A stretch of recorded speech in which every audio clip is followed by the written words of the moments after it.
Thank you for joining us today. My name is Steve Wolfenbarger, and I'm the Education Manager for AHOA.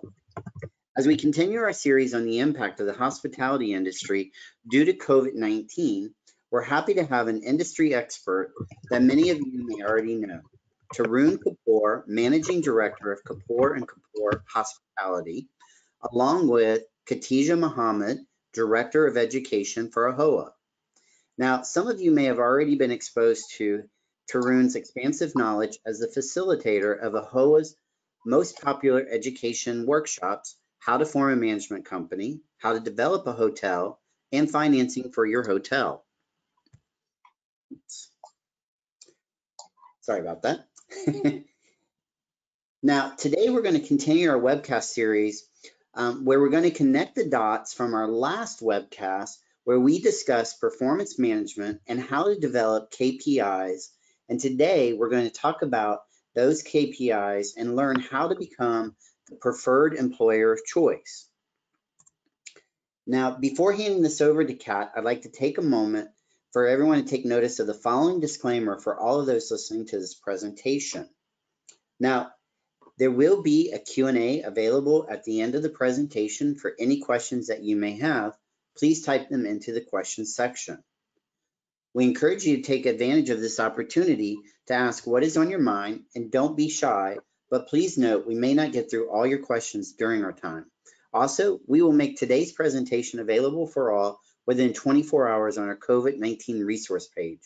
We're excited to have you all here today, so let's get into the conversation and hand off to Kat because we know Tarun has some insights and practical advice to offer.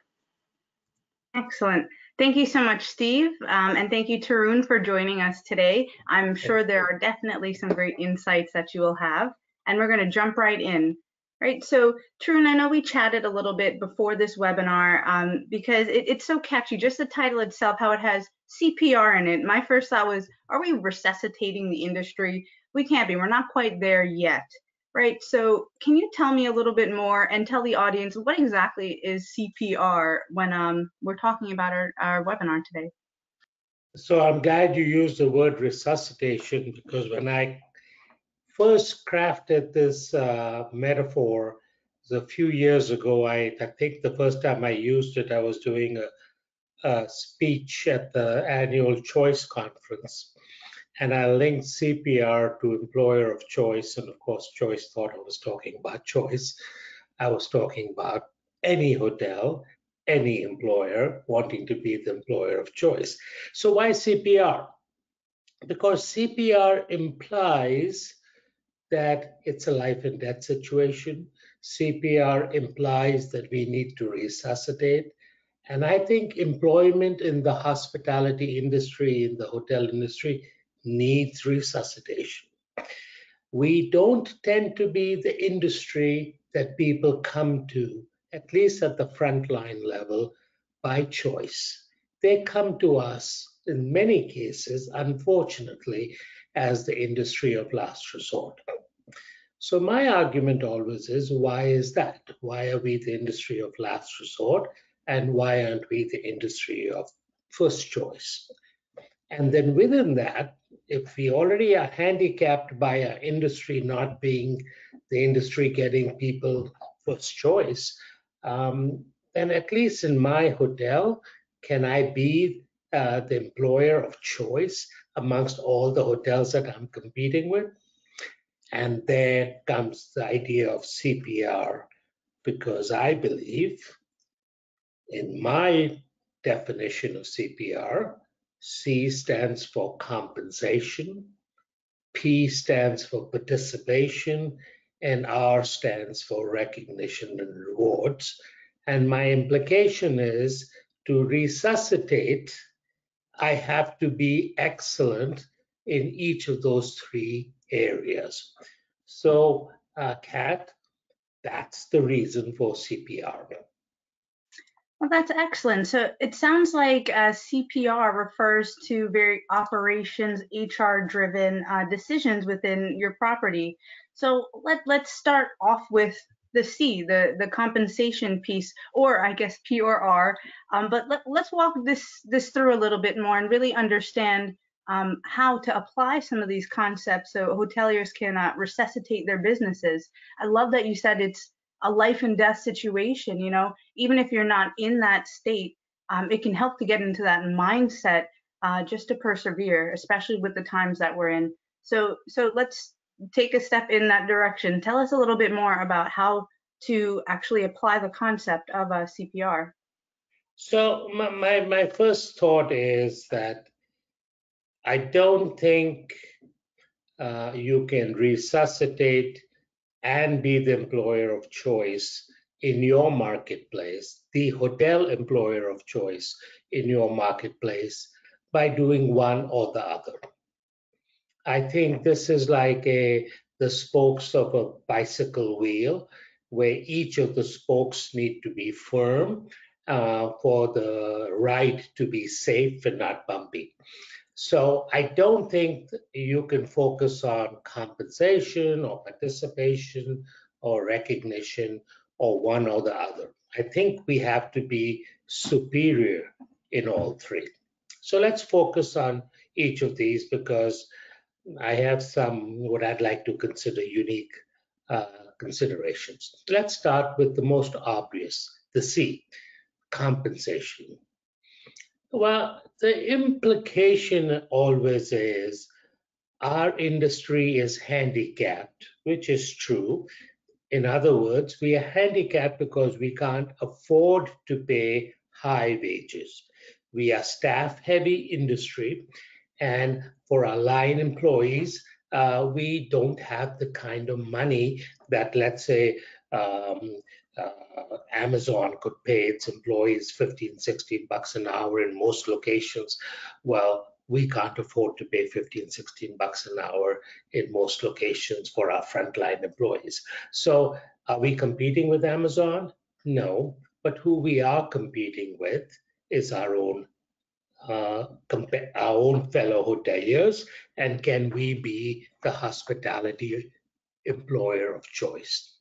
So let's stay with that thought of compensation. Whether you're paying a wage to an hourly employee or whether you're paying a salary to an hourly employee, I believe there's more to compensation than just the wage or the salary. There is one, the wage and salary, wage or salary. Two, the benefits you provide or don't provide. And three, any incentives that you provide or don't provide. I do think all three of those pieces together would provide you with a decent compensation. I also would like to preface a thought. Since most of us are paying somewhere between 10 and 15 bucks an hour in most parts of the country for line employees, if you do the math on 10, 11, 12, $13 an hour, even if you gave me 40 hours a week consistently, I'm not making enough money to be able to have a living wage, if you will. And if I don't have a living wage, and assuming I'm single and I'm not making a living wage, the matters get much worse if I'm a parent and I have to support a family.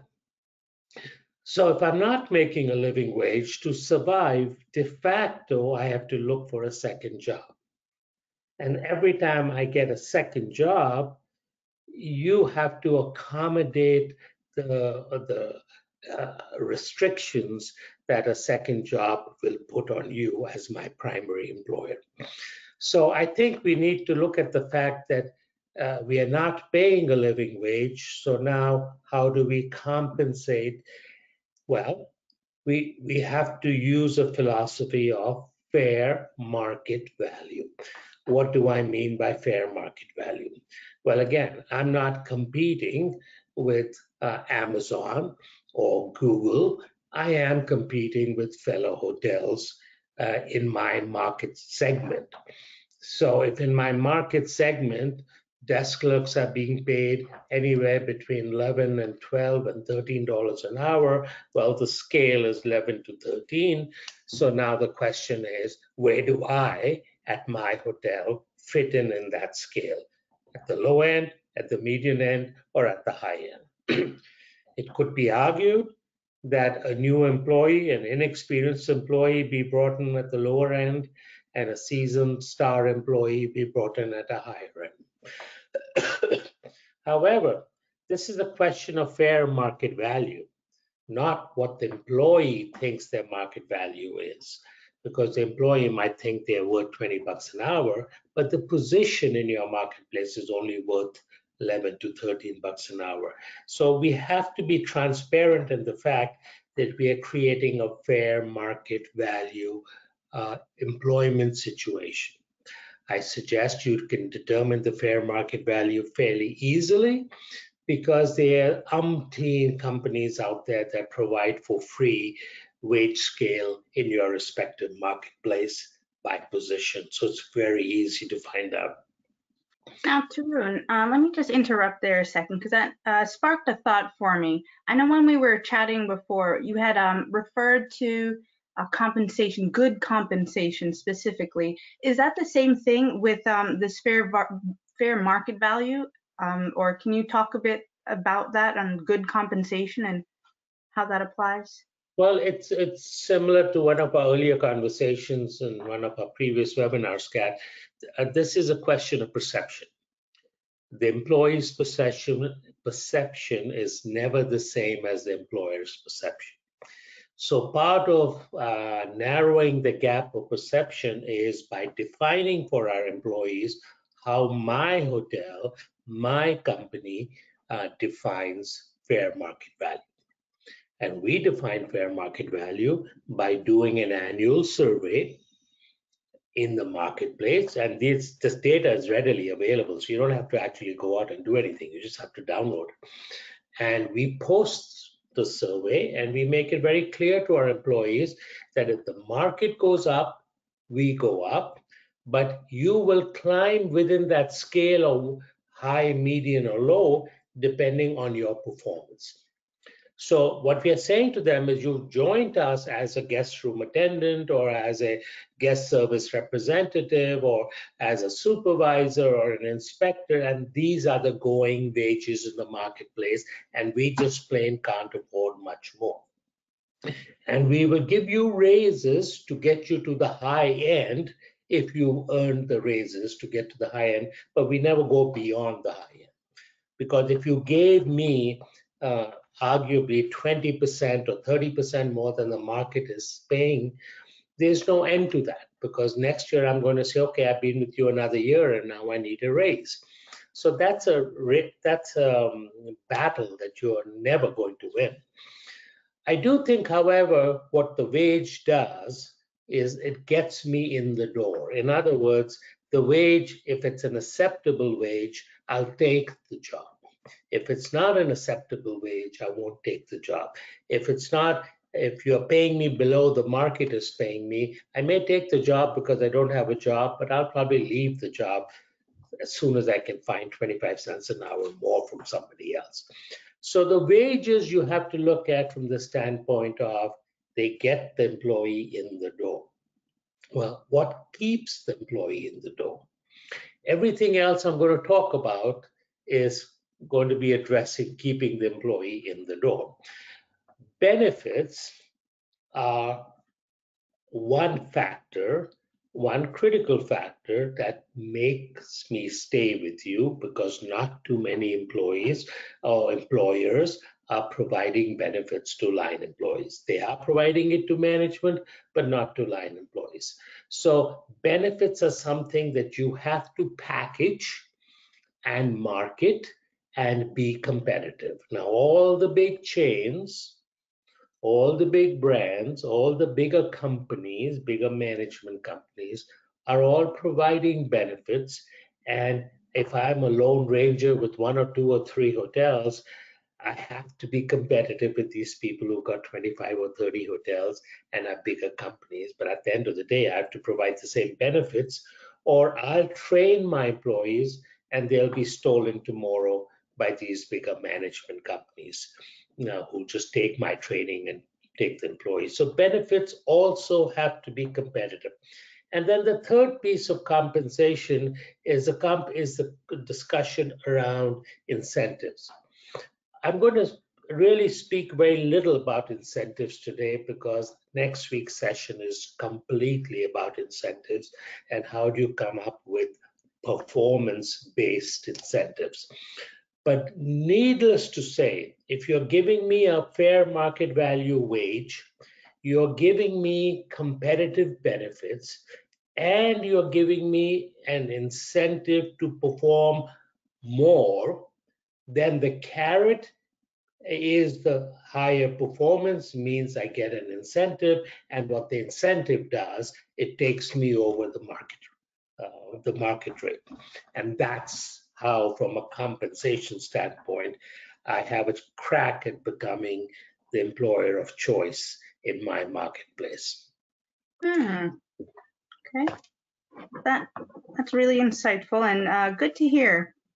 I think as right now, a lot of owners are having some hard conversations on how to get folks in the door, and you said it right there, and how to keep them, because turnover, comes with a big price tag too.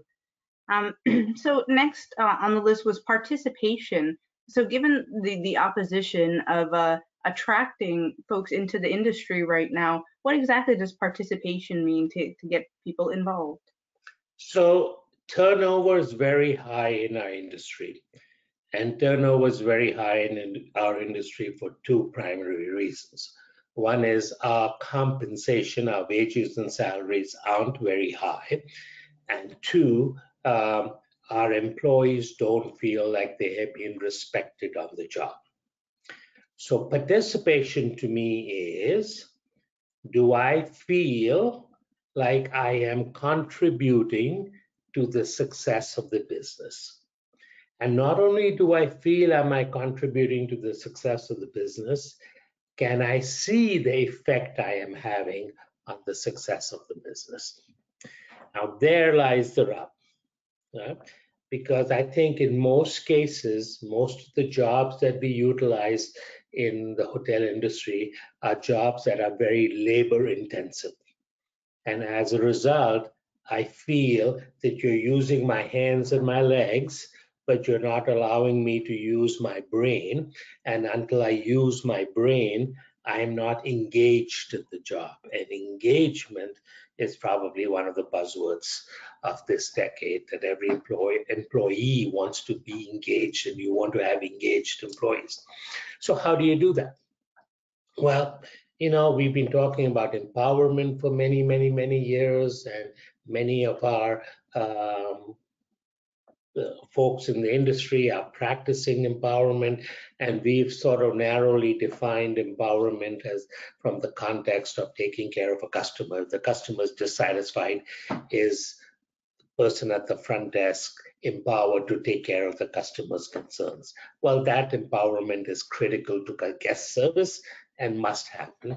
But I think empowerment also happens in, do I have the ability to make all the decisions I need to make to do my job?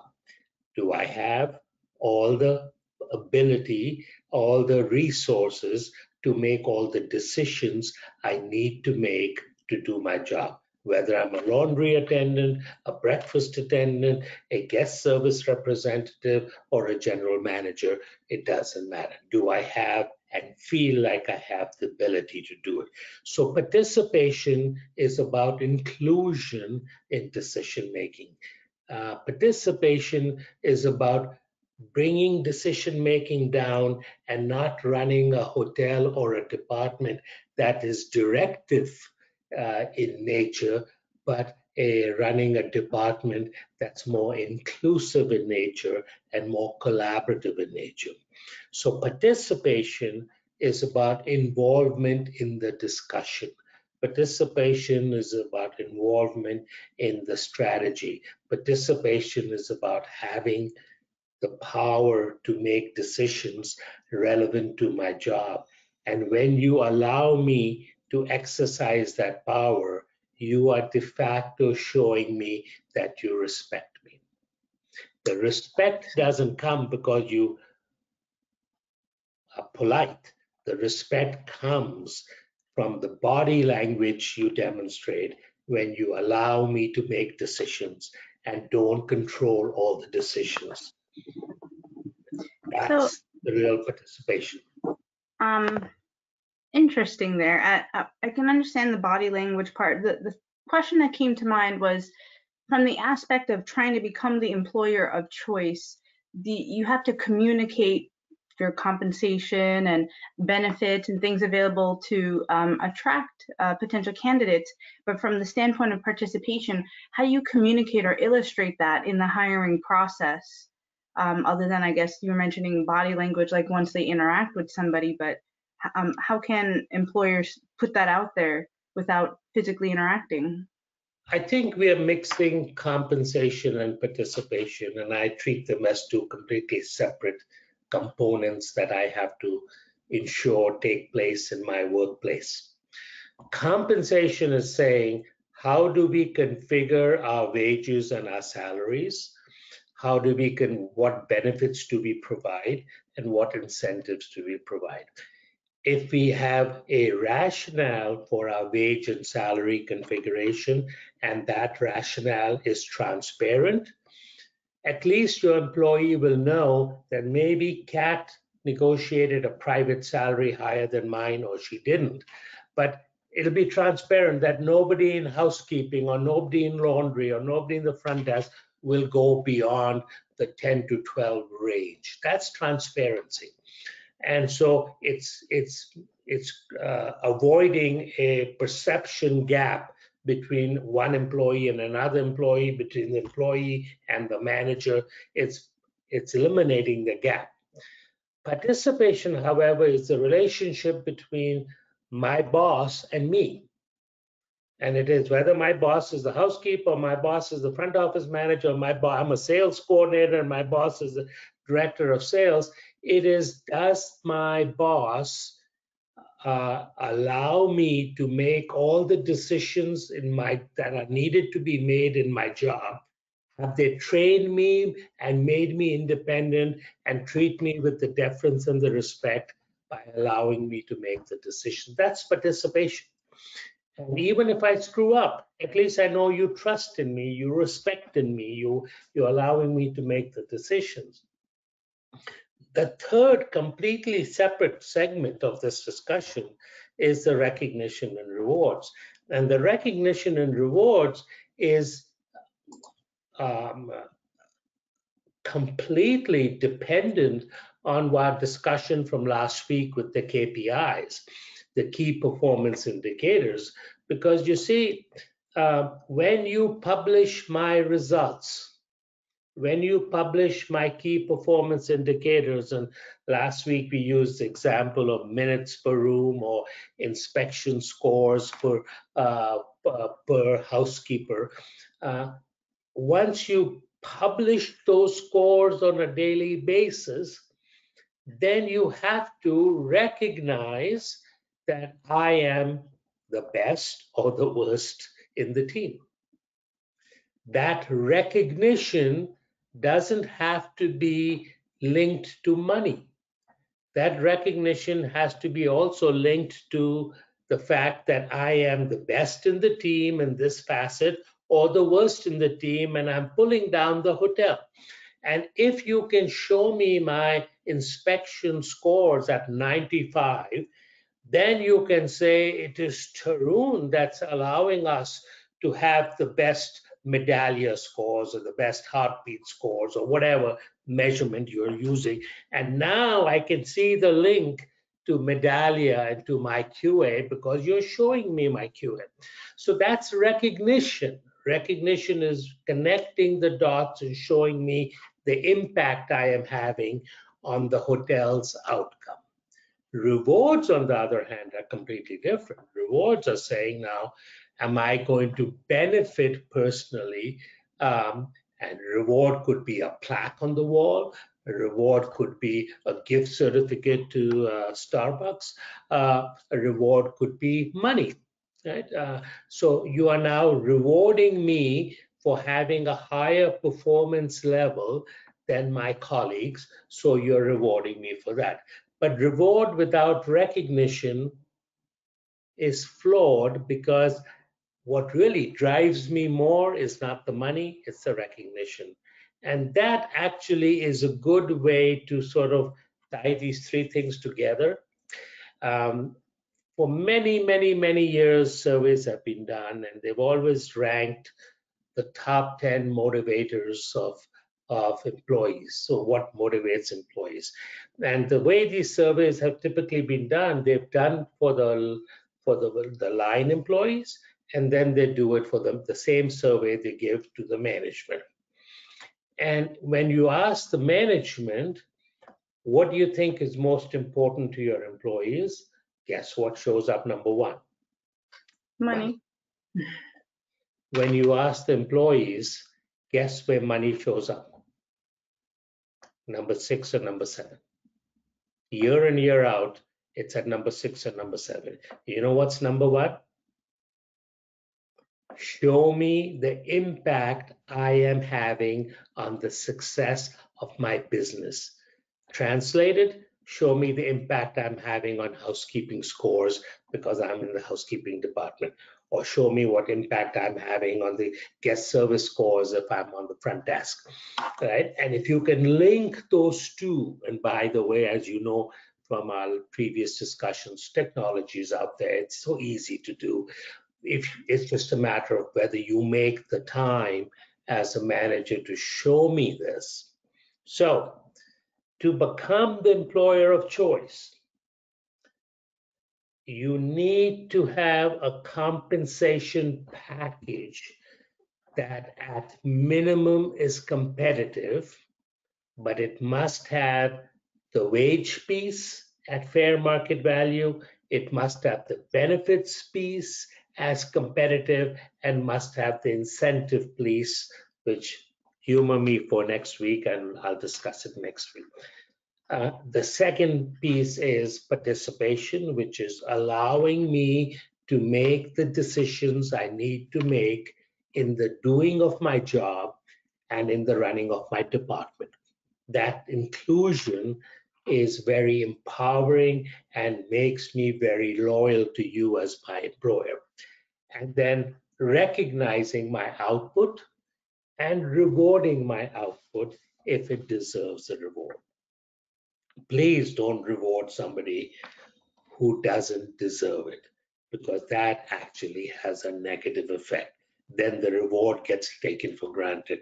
So as a closure, because I'll open with this thought next week, it is this idea of the Christmas bonus. Christmas bonus does nothing, because Christmas bonus is just a bonus. It has no incentive value to it. And that's why the country as a country has slowly gone away from a Christmas bonus. Very few archaic businesses are still giving Christmas bonuses. So, Kat, I will let you ask questions. Well, excellent. So I had one more for you, and then I'm actually going to turn it back over to Steve to address some audience questions. I see a few are still coming in. Oh, a whole bunch are coming in, actually. So just one last question related to the recognition and rewards piece, just because I know this is something we've heard from hoteliers on different webinars and educational events. But when it comes to gaining buy-in, as you mentioned, like with the Christmas bonus, there's no incentive behind it to drive it. How do you gain buy-in from employees to want to participate and ultimately allow you to become the employee of choice? So this really, that's why even though I only put CPR, I should put CPRR. But then my metaphor would have died, so I just left it at 1R. But recognition and rewards go hand in hand. You can't have one or the other. What do I mean by that? Recognition would be, hey, Tarun, you are the best in whatever. Or, hey, Tarun, you are 50% below everybody else. That's recognizing my output. Connecting that recognition to a reward, A reward could be because you are the best housekeeper in the hotel, I am going to give you and your wife a gift certificate to go to my sister hotel 10 miles down the road and spend a weekend there. That's a reward. And if you put that in your hotel newsletter, that Tarun got to take his wife for a weekend at our courtyard and take a picture of the two of us sitting by the pool, and you put that in the newsletter, that's recognition. Right? So recognition is letting the rest of my colleagues see that I am being acknowledged for my successes. I'm not sure I answered your question directly, but That's okay, because next week there's going to be a much deeper dive that will highlight more of that. Okay, so I will actually end my piece there, and thank you, Tarun, for this opportunity to speak with you today. I'm actually going to pass the floor over to Steve and wish you all a wonderful day, and I hope to see you all on future AHOA webinars, and Steve will take it from here with Tarun. So thank you again. Thank you, Kat. You're We welcome. do have some questions, so we want to encourage you, if you have additional questions, to type them in. The first one that came through, Tarun, it says here, well, it's a compliment and then a question. So it says, Tarun, thank you for another great session. Then their question is, it used to be an employee's market. How can we make sure we are compensating properly and that they don't leave us for the hotel next door? So, when I'm being paid an hourly wage and it's below a living wage, even $1 an hour matters. Because that $1 an hour, if you add it over 40 hours a week, could have a major dent in my grocery bill for the week. So I think we need to accept and recognize that at making $200-300 a week in wages, every dollar matters. That being said, if you go online and look for wages in your marketplace, you will literally get detailed information readily available. In some cases, you may have to pay for it, but in most cases, it's free. And that detailed information will tell you that in your county or in Atlanta or in your town or city, that the scale is on the low side, X dollars, $11, on the high side, $13. So first of all, I think it is a matter of saying, as of 2020, the range for this position is 11 to 13. Then you have to make a decision. Are you going to honor that range or not? You may decide, hell, we are going to make our range $12 to $13, where we'll start every employee at $12, and if they stay with us for 6 months, we'll bump them up to $12.50, and then if they're star employees, we'll bump them up to $13, which means now they are sort of capped at $13 till the scale goes up. But if they are getting the benefit piece and if they're getting the incentive piece, then they might be inclined to say that I'm not going to leave you because somebody else is paying $1 more. Now, if a new hotel opens and decides to steal existing employees in the marketplace and pay everybody outside this fair market value range that you have researched, then, just like the rate game, we are going to have to decide if we want to lower our rate or increase our rate or stick to our rate. But I think over the course of time, your employees will see the transparency in your wage system and will respect you for it. Perfect. And this next question, Tarun, really plays into what you were just talking about. It says, we're hurting from the pandemic. How can we offer competitive benefits that don't break our bank? So, the good thing or the bad thing about the pandemic, however you look at it, is that it hit everybody. And because it hit everybody was receptive. So I can't tell you how many of my clients across the board asked for pay cuts. And across the board, their management and their teams accepted the pay cuts, and not one employee that I know of with my clients ever quit. But if they were furloughed, many employees didn't come back as long as they were getting their $600 a week extra. But now even that's gone away, so now they are coming back. The question you have to ask yourself is, and this is a sort of a more difficult thing to answer, is what's your cost of turnover? So I have a client right now that lost their general manager. Well, they have gone now 4 weeks without a general manager, and they've luckily found somebody, and this person's probably not going to be a hit the floor ready general manager, but they're starting in 2 weeks, and this general manager is going to take another month or two to be able to put their arms around the hotel and understand the rate strategy in the marketplace, etc. Well, that's 3.5 months. That 3.5 months, I can actually quantify the loss in their RevPAR. And I'm not talking about loss in their RevPAR, I'm talking about loss in their RevPAR index. So I can actually measure and say, you were number 1 in your RevPAR index, you dropped to number 5 out of 6 in your RevPAR index, and now I can actually put a dollar value and say, this is how much money you have lost. Now, was that all due to the general manager? I don't know, but there is a cost of turnover.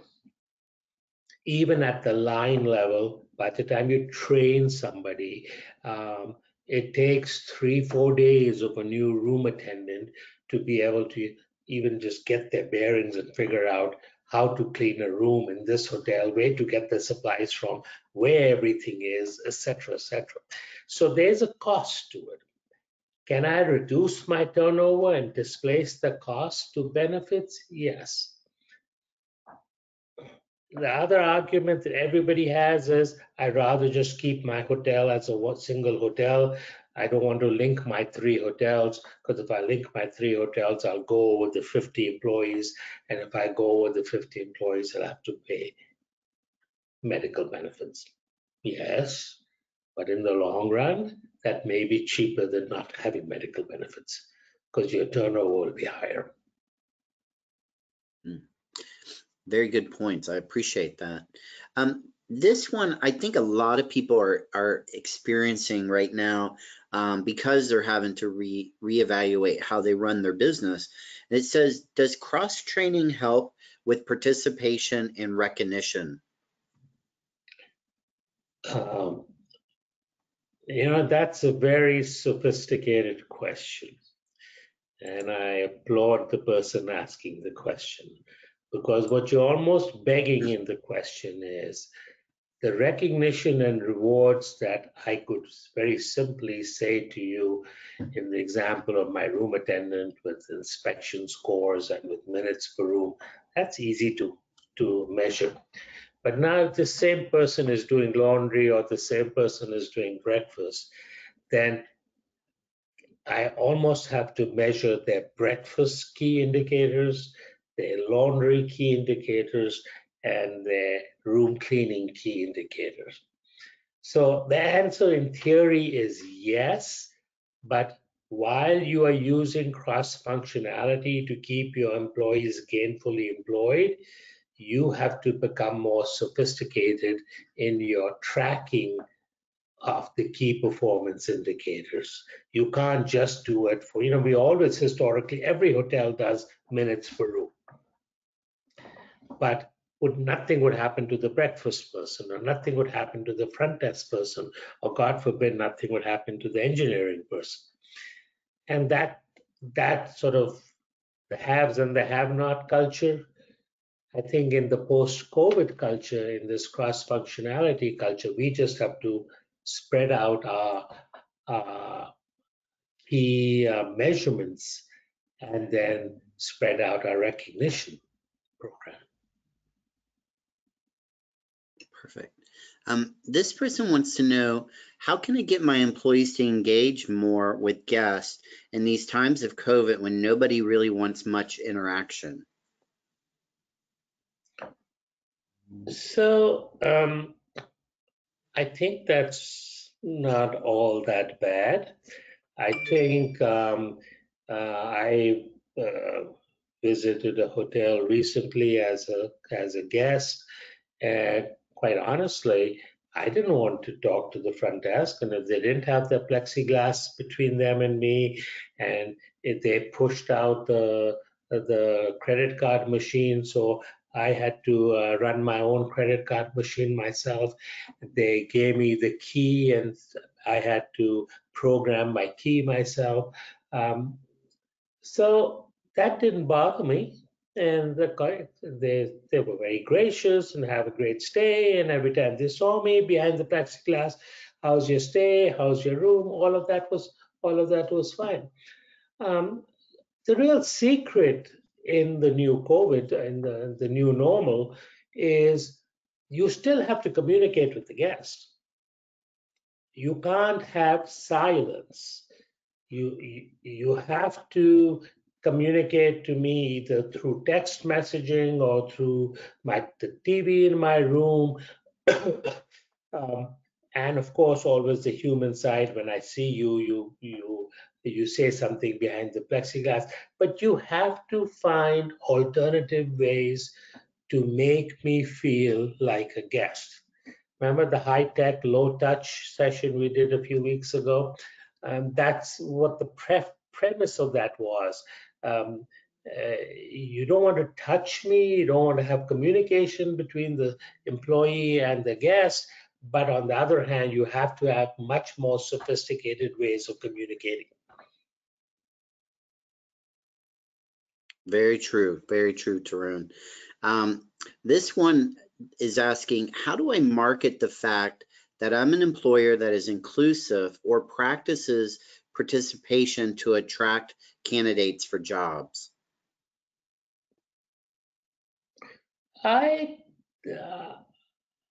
So I think every time a candidate walks in through the door asking for an application or fills out an application online for a posting that you have made, I think you don't have to look at that as a process of application taking or hiring. I think you need to look at it as a process of marketing and public relations. So I think the whole applicant application and hiring process should be turned upside down and turned to make it more attractive to the employee. So I always say to an employee, in the good old days, when people walked in through the front door and they said, "Are you hiring?" 9 out of 10 times the front desk would say, "No, we're not." Whether they knew it or not, they just didn't care about this non-customer person coming in. And I said, why?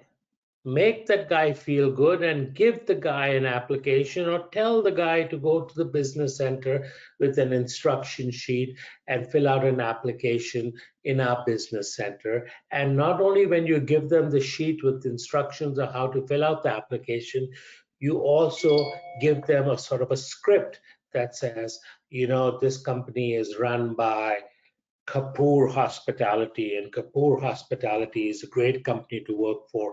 I've been with them for 9 months, and this is my third hotel job, and I love it.